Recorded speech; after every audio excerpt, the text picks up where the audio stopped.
Or would you rather have, I know what I'd rather have. Every salesperson hears the word no. It's part of the job. But what if I told you that most no's are just hidden opportunities? Today, I'm going to show you exactly how to turn that no into a yes without being pushy or aggressive. Sounds good?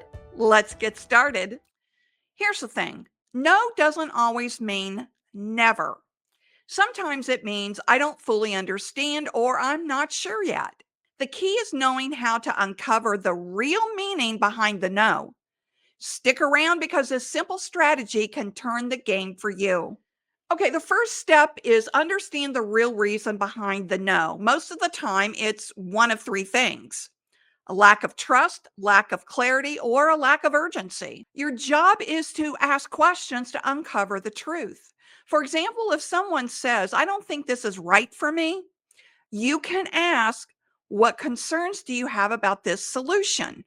This opens the door for them to explain and for you to address their concerns. Step two, reframe their no. Once you understand the reason, you can guide the conversation. For example, if they say, I don't have the budget, you can respond with this key phrase: thank you for letting me know. Then pivot to a question. What would it take to make this work for you? This shifts the focus to possibilities instead of roadblocks. And by saying, thank you for letting me know, shows that you are being empathetic about their situation. Step three, create and highlight the urgency. If they're hesitating, remind them why this matters now. Say something like, if we solve this today, how will it help you achieve your goals faster? Or you can put a negative spin on this. If we don't solve this today, what will happen 6 months from now? And say it in a tone of concern.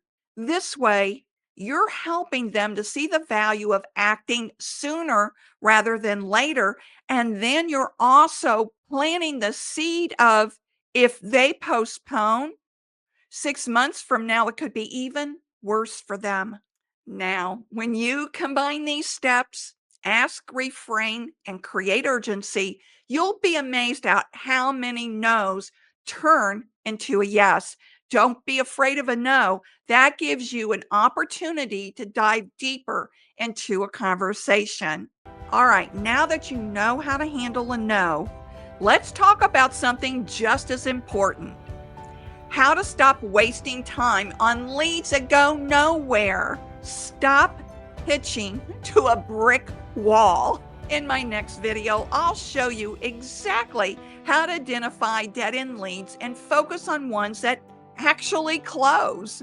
Click here to watch, and let's keep growing your sales skills. Now stay savvy, and I'll see you over at the brick wall video.